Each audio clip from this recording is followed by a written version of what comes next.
SeniorLivingGuide.com podcast discusses topics which are relevant to the everyday lives of seniors and their caregivers. We are joined by experts who share their knowledge on a variety of issues.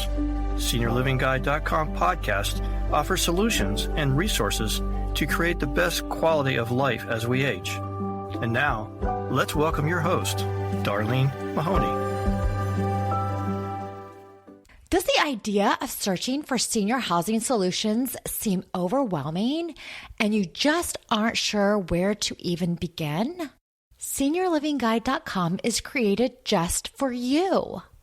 We are here to make sure your senior housing search is easy to navigate and right at your fingertips. We provide details on communities to include retirement, 55 plus, independent, assisted living, skilled nursing, memory care, and even home health and home care solutions, all in one easy to navigate website, allowing you to decide which best fits your needs and connecting you directly with those communities and senior solutions. Visit us online today at SeniorLivingGuide.com and you can start de-stressing. I would like to thank and express our sincere gratitude to our SeniorLivingGuide.com podcast sponsor, Transmed Care Long Distance Medical Transportation. When a loved one with a disability or medical condition needs to relocate, Transmed Care is here to help with safe and secure nationwide medical transport services with an emphasis on comfort and care. Transmed Care Long Distance Medical Transportation is a business built on care. Another satisfied customer writes, "My family cannot recommend Transmed Care enough. They made Dad comfortable every single step of the way on a very long trip and went above and beyond to take incredible care of him, and he had a great time. Thank you all for getting Dad safely to his new home." To learn more about Transmed Care, visit the website at trans-medcare.com. All right, we are joined today by Kerri Shaver. She is joining us today from Tampa, Florida. She is the National Sales and Customer Success Manager at FitMinds, and she is a certified dementia practitioner. She spends her days working with certified cognitive coaches and engagement professionals to help them deliver cognitively stimulating programming. I'm super excited to have you on our podcast today, Kerri. Thank you so much for joining us. Thank you. I'm excited to be here. Yeah, absolutely. And I just wanted to get a feel about what is FitMinds and then what do you do? Okay. FitMinds is cognitive stimulation programming for individuals and groups. We have certified cognitive coaches that work one-on-one with seniors, specifically using our personal trainer for the mind program to exercise their minds in 5 key areas of cognition, always using novel and complex content and specific to their abilities.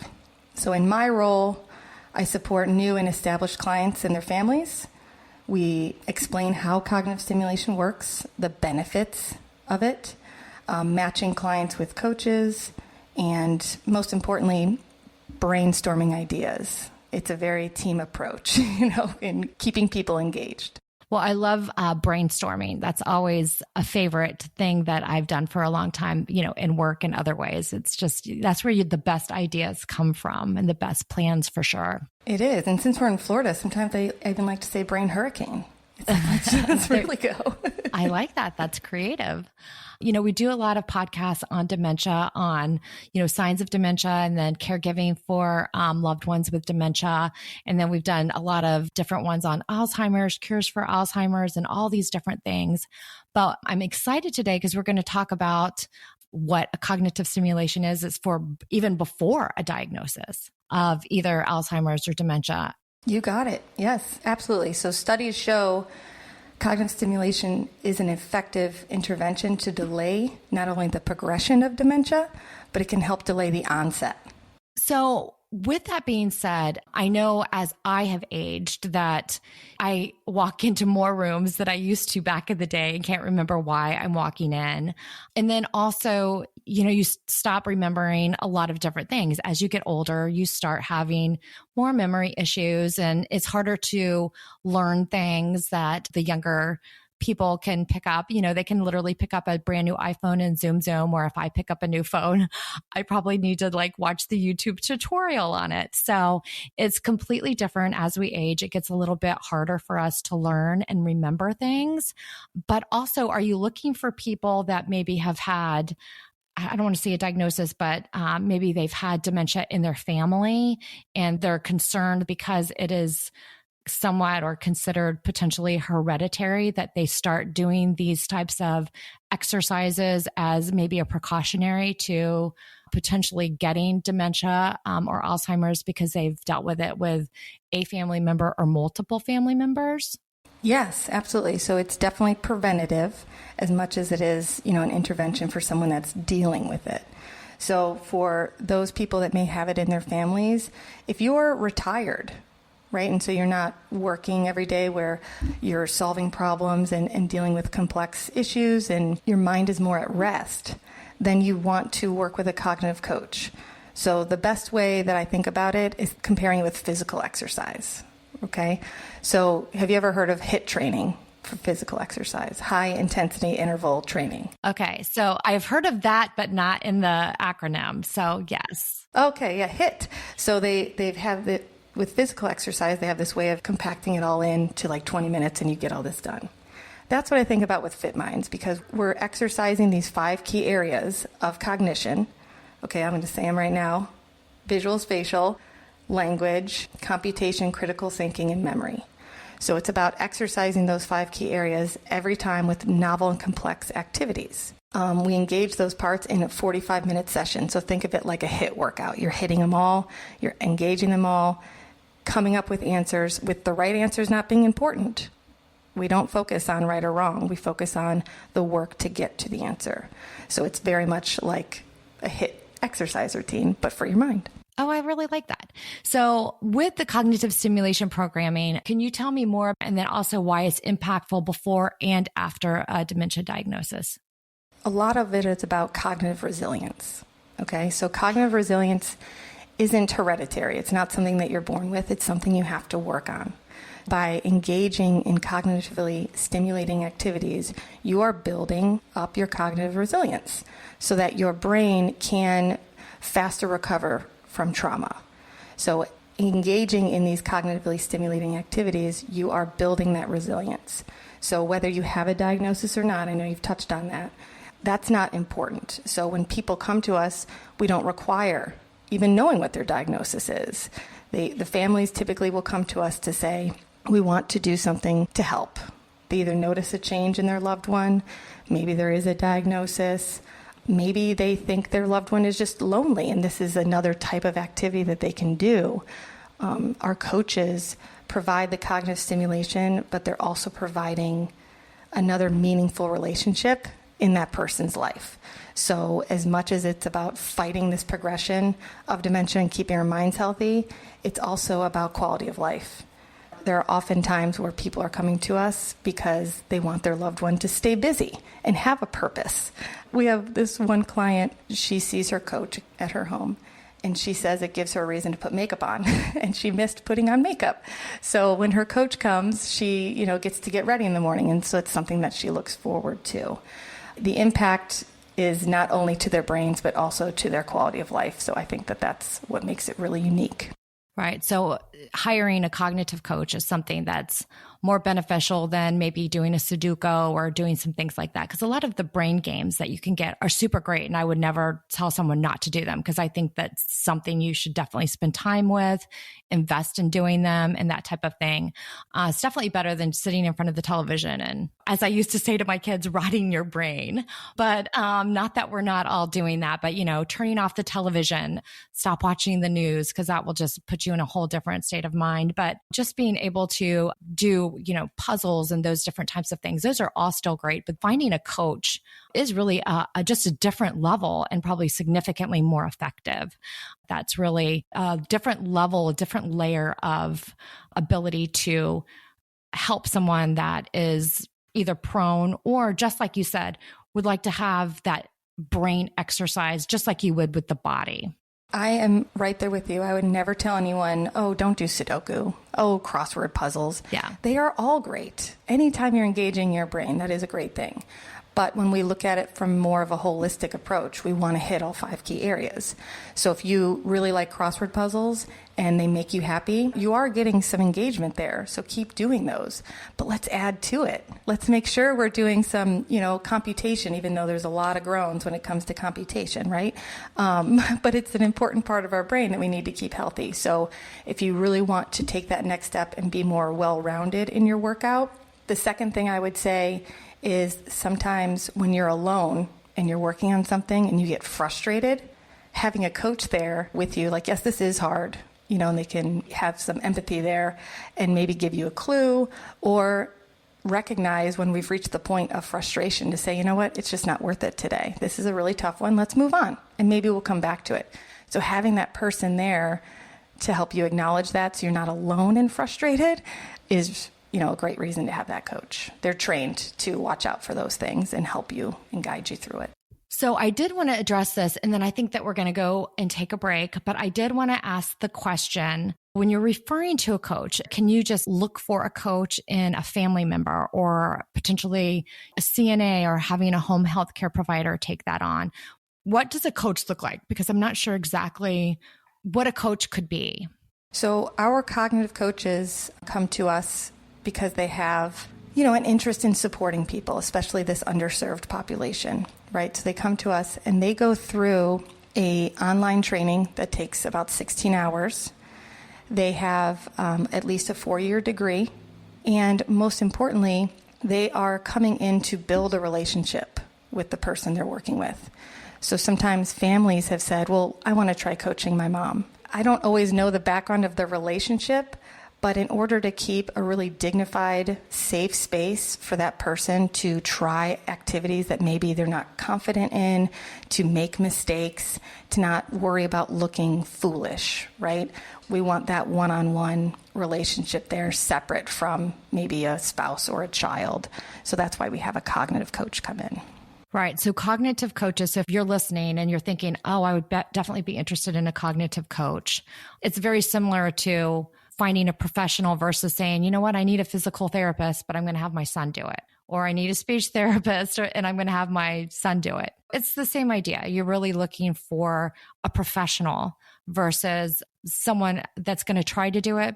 And the frustration level, I'll be honest with you, when you're working with a family member or someone that has any kind of dementia or cognitive decline or anything like that, that can be frustrating all on its own. And it can put a strain in your relationship because, that person's personality can alter a little bit. And if you've had a past with that particular person that was not so amazing, it could actually strain that relationship significantly. It can bring more frustration. Absolutely, Darlene, because sometimes without even knowing it, family members, especially at the beginning, they'll want to listen in or try to be a part of it. And we really encourage them to just take a break, step away. You do a lot of, work throughout the day caring for this person. So instead of spending time here, go read a book or, do whatever you'd like to do. But what they do sometimes without even realizing it is I'll ask you a question, Darlene. And if your spouse is next to you and you're trying to come up with an answer, they'll be like, you know this one. And they'll say that. And I know they're trying to help and their intentions are good, but that's just frustrating the person. And now they're starting to think, oh, I forgot. I knew I couldn't do that. There's so much self-deprecation that comes from specifically, I feel, the senior generation. I mean, they are the first ones to start calling themselves dumb. And I'm just like, no, now, we're going down the wrong path here. So much of what we're working on is to help people realize what they're still capable of and build their confidence so that they keep going out with friends and they keep doing things that they want to do and don't just, isolate. So we really want to create that safe space, which sometimes family unknowingly makes you feel a little less safe. 100%. 100%. And you don't want a senior when they're trying to do these types of things to have stress and anxiety, because stress and anxiety actually can make your dementia worse. Even when I feel that way, when I'm having stress and anxiety, I actually perform worse because you almost have like a panic attack. Your brain becomes scrambled, and that's someone with no cognitive decline. I can't imagine that with any type of cognitive decline, or as an older person, it would definitely be a worse experience. So I appreciate the response to that. So I think we're going to go ahead and we're going to take a quick break, and then we're going to talk about the coaches and the keys in cognitive stimulation. So we'll be right back after this break from our podcast sponsors with TransMed Care Long Distance Medical Transportation. Hi, this is Andrew Brainerd, owner of TransMed Care Long Distance Medical Transportation. We are proud to help make this podcast possible. When a loved one under medical care needs to relocate, TransMed Care is here to help. We offer the very best in nationwide medical transport with fully appointed vehicles and a team of caring medical professionals. At TransMed Care, nothing is more important than bringing your loved one home safely. Visit our website at trans-medcare.com. All right, we are back. And once again, we are with Kerri with Fit Minds. I wanted to ask, you had mentioned the coach and client bond. So what kind of impact does that have for the client, the family, the caregiver? I know we talked a little bit about that, but can you expand? Absolutely. So I did touch on the client impact. So when we're speaking about our cognitive coaching clients, the majority of them are, retired, maybe living alone, maybe they live in a senior living community, but their impact is another meaningful relationship in their life. So with consistent, regular routine of cognitive coaching sessions, our clients will look forward to them. And even our clients that have more progressive dementia, our coach may walk in and they may not recall their coach's name, but they remember that this is a good thing and they're happy to see them. So for the client, it's that meaningful engagement along with the mental stimulation. For our families get to see monthly reports on what the coach and the client are working on together. So not only do they get to see how their loved one is performing in the key areas, but they also get to see notes about things that were discussed, what their loved one may have been doing before the session. So they get a little bit more insight into their lives. So especially for our families that maybe live out of state, it's a nice kind of reinforcement of what they think is going on. They know someone else is checking in on that person regularly. And then the caregiver, whether that is a professional caregiver or a family caregiver, which it is most often, they get a break. And what they tell us is after the cognitive coaching session, their loved one is in a better place. They're happier. The best way for me to describe it is awake.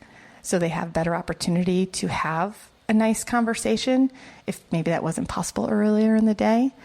But engaging in this cognitive stimulation wakes the brain, and so they have better days with them. And I think, obviously, when you're a caregiver, you look for any good days or good moments with your loved one. Yeah.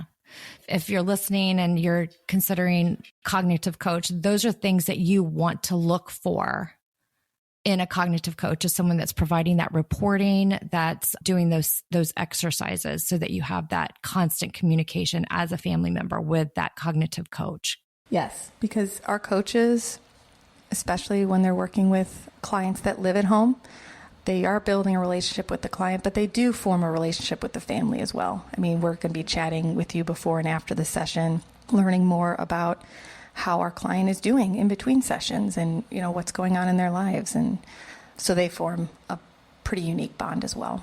Yeah, I would definitely think that if I were looking for that, I would want to know that. It's even like when you get home care, you have someone that's consistently coming in, working with your loved one. You want to know who that is, and you want to have a relationship with them because they're going to be working one-on-one consistently with your loved one. So I think that that's really important to have that kind of relationship. I know that with both my parents and some of the things, especially more so with my dad, that I did have some of those relationships with people that were the closest caretakers of him. I, to this day, have I think about them and I just have such a huge heart, and they're professionals. And this was years ago, and I'm not even sure what's happened with them, but they will always have a place in my heart for what they did and the relationship they had with my dad. And then the relationship they had with me, because I knew they actually really cared about my dad. And I think that's really important to know that they have a vested interest, in your parent or your loved one that they're working with. I think it's really important. It gives you that peace as a family member or caregiver. Yeah. And they're professional, but they become a part of your family. Yeah, no, I think that's really important when you're looking for a cognitive coach, that's something. Now, I know that FitMinds has specific programs as far as exercises for the cognitive stimulation. So tell me a little bit about what some of those are. And then did you have any, I always love feel good stories or stories where you can kind of share an experience that maybe one of your clients had that really made a difference in their lives. Oh, yes. So the stories are what keep me here, right? The happy stories. Oh, my gosh. It still just warms my heart every time I hear one, because cognitive stimulation and coaching is something I believe in so much. I've heard the stories. I've experienced it with the families. You become a part of their journey. So any piece of goodness, even coaches will call me to say, so-and-so did this today. And we all just take a minute to be like, oh, that's so wonderful for them, right? And the coach feels good. We all are, hoping for that.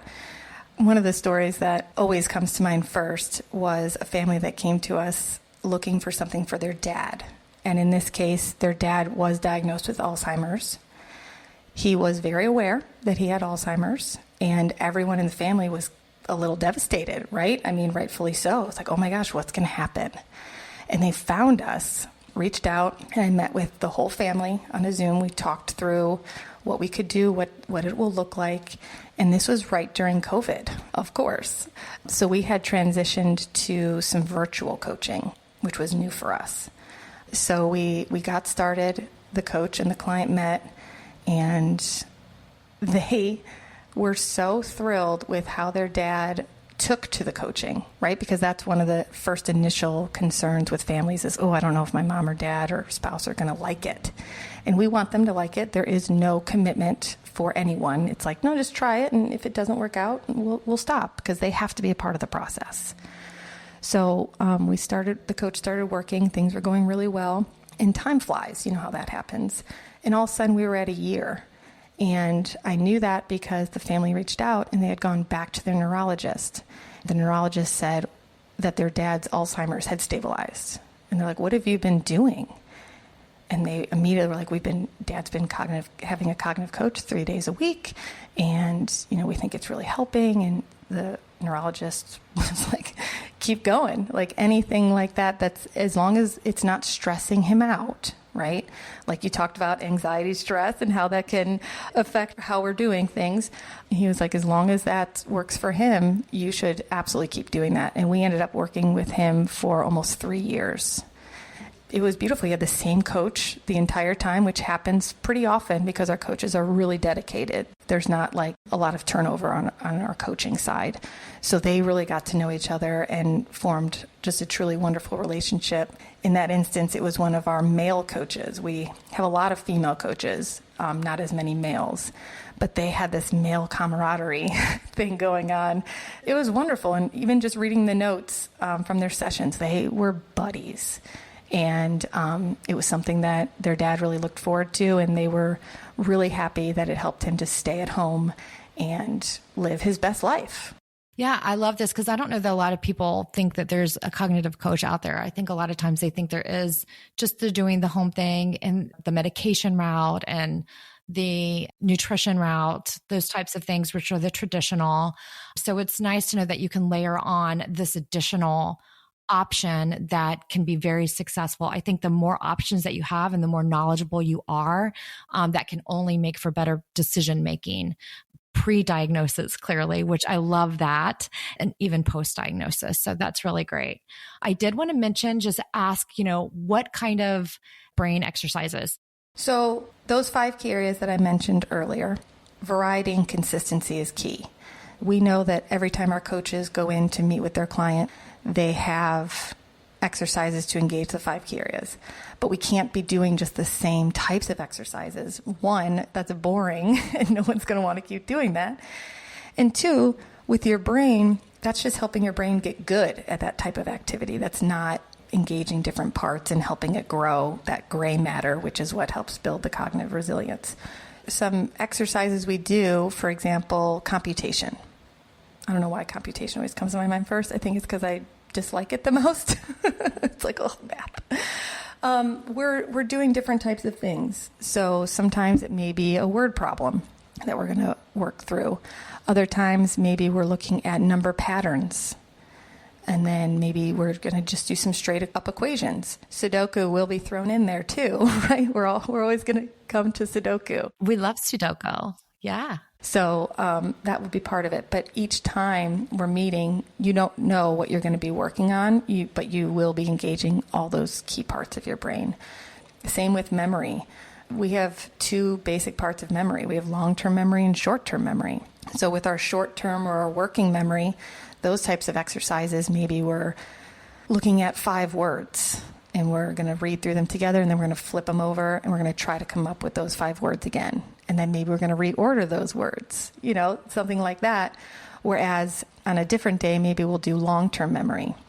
And long-term memory is the last thing that's impacted by dementia. So that's usually the last part to go. So we can really build some confidence there if we're doing long-term memory. So maybe we're looking at pictures of some famous people and coming up with their names. Maybe we're looking at proverbs, some popular proverbs, and coming up with the second half or the first half of them. Our proprietary platform brings all of that content to our coaches so that they're not having to pick and choose.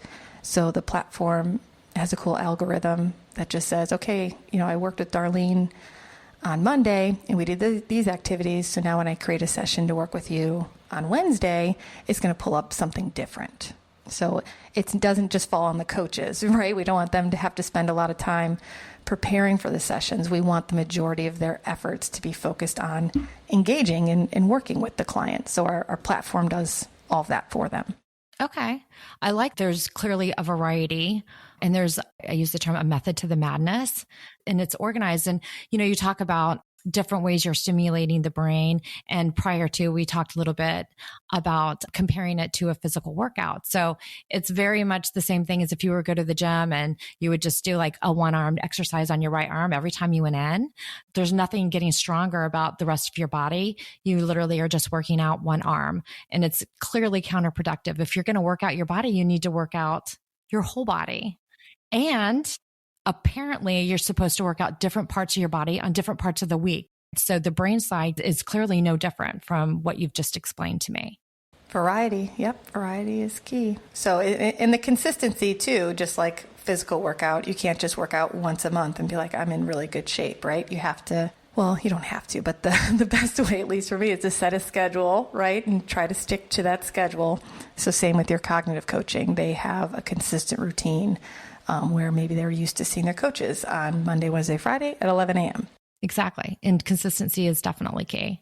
And it helps with the commitment part too, right? Right. Because you've committed to it. You've said you'd be there, and now you've got to show up. So right. Is virtual coaching, is that something that can be, and I know that you mentioned that during COVID, which everyone was doing virtual. I know that that's something that's still available in some areas, but a lot of people have definitely started getting away from that started offering the virtual.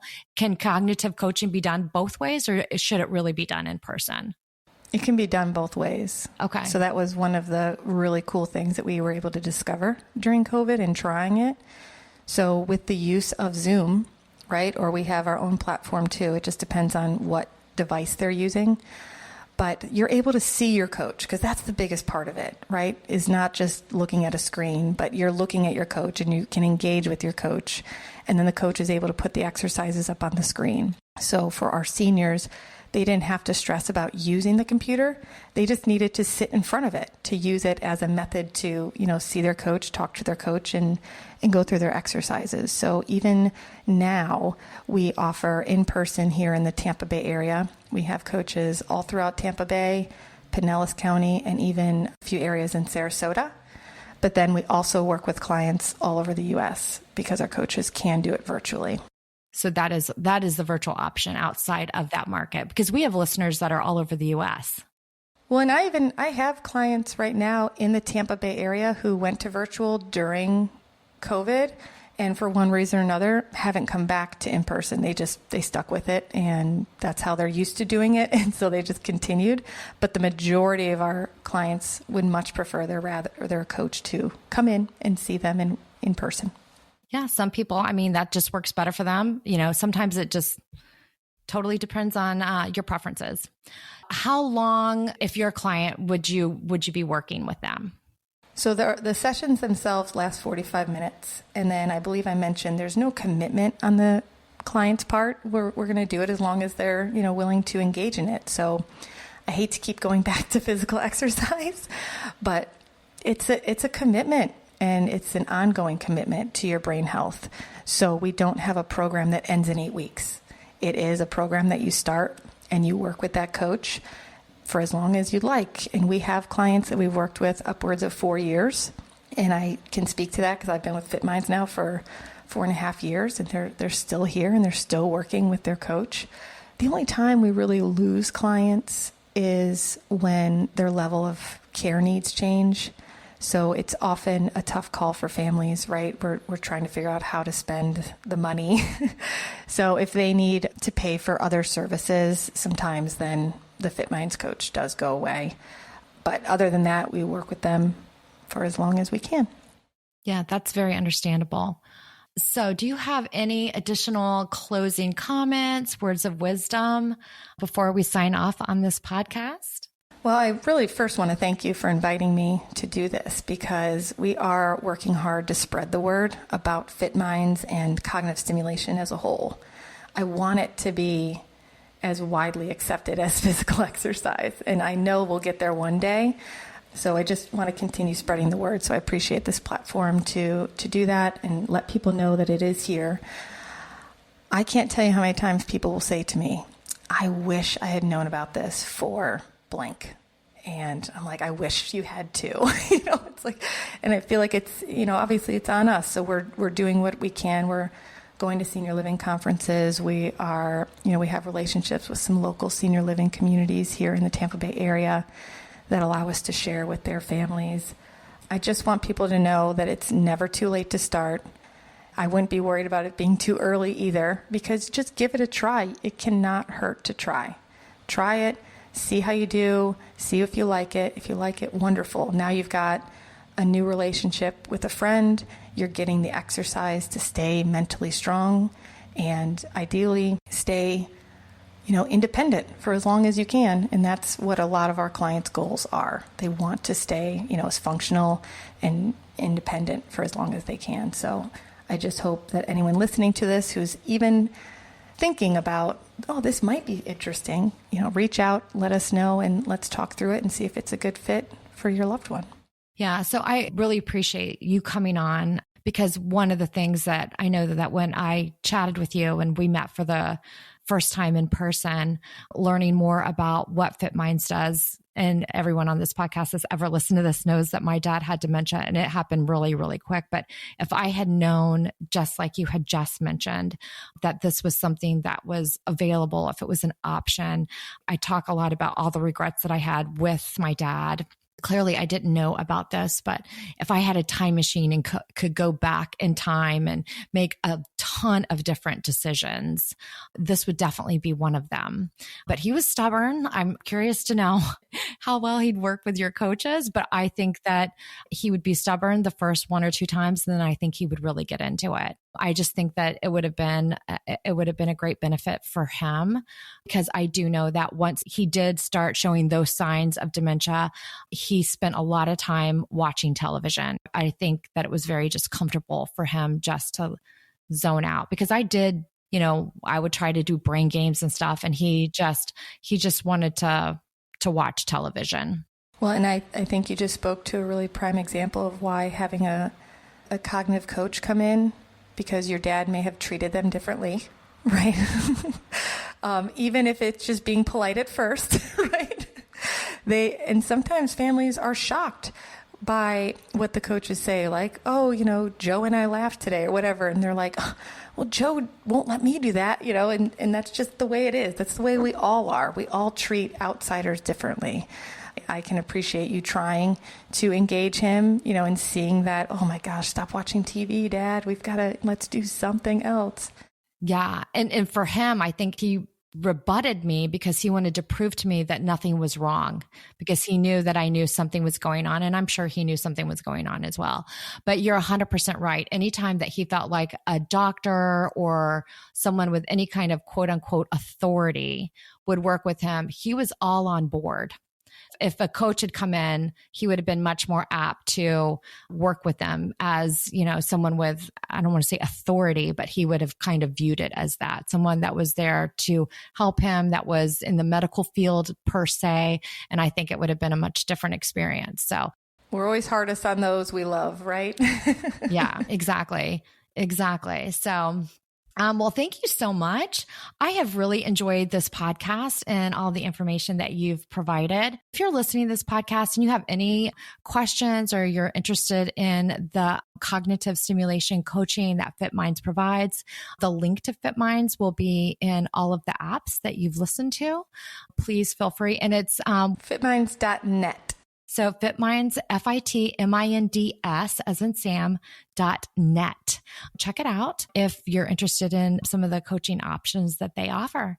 If you enjoyed this podcast, please follow us, download us, and like us anywhere that you listen to podcasts, such as Spotify, Apple Podcasts. We are now on Good Pods and more. Have a nice day, everyone.